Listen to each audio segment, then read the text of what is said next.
Namaste, I am Pratibhakini. Welcome back to my channel. Say bye-bye to your hip sway, lower back pain and knee pain by making these postural corrections. While sway of hips is associated with femininity, it is not encouraged that you sway them too much while dancing.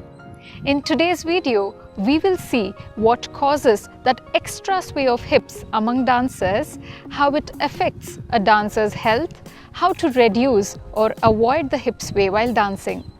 Like always, I will be sharing a useful tip, so do watch till the very end. As many of you requested, I have made a playlist called a video sequence guide which will help you to plan your workouts. I have explained elaborately in the description of the playlist. Do check it out.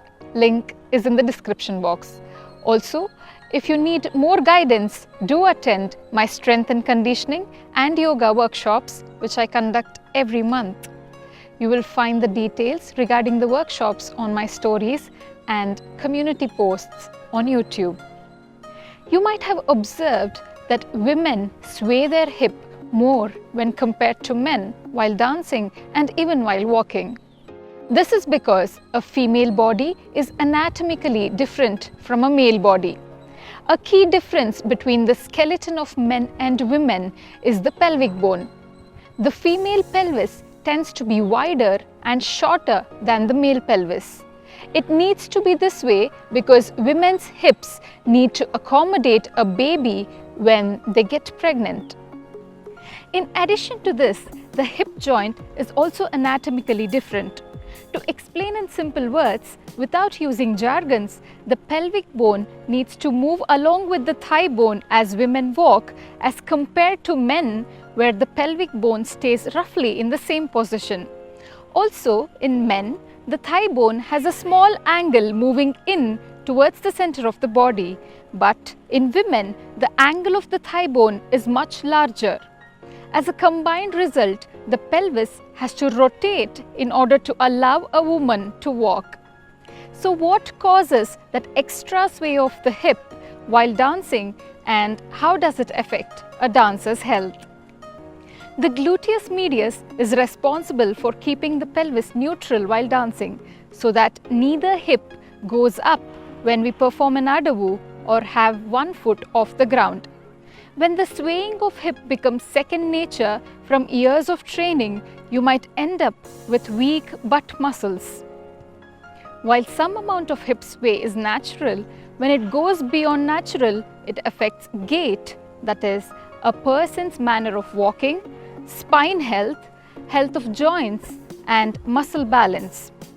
Every time your hips sway side to side, it may wreak havoc on your low back, because your lower back is also swaying side to side with every step.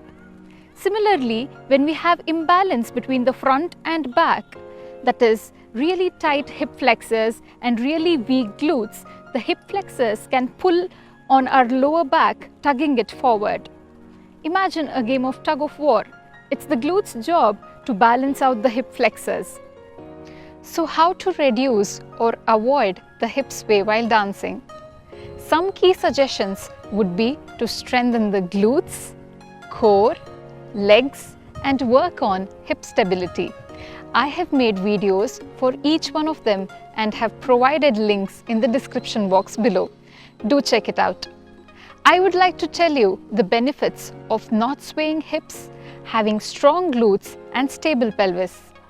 When you strengthen your glute muscles, they will help to avoid one hip going up slightly than the other, allowing you to move your bones and joints in a neutral position when you dance, and also prevent an awkward force that tends to cause rotation of the knee and hip, thus avoiding lower back pain, hip pain, and knee pain.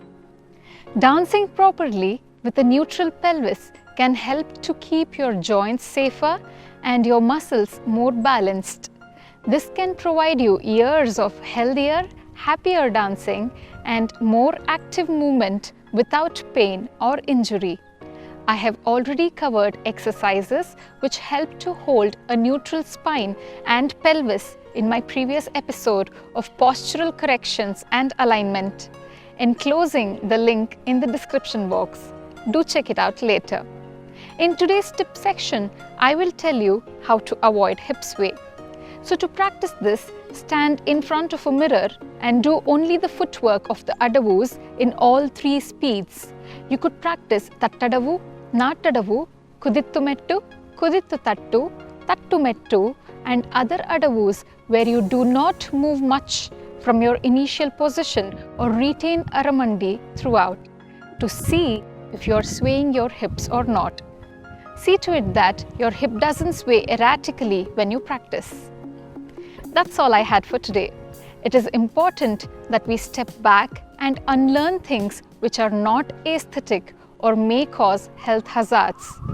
Let me know in the comments if this video was helpful and also if you face difficulties while doing any posture.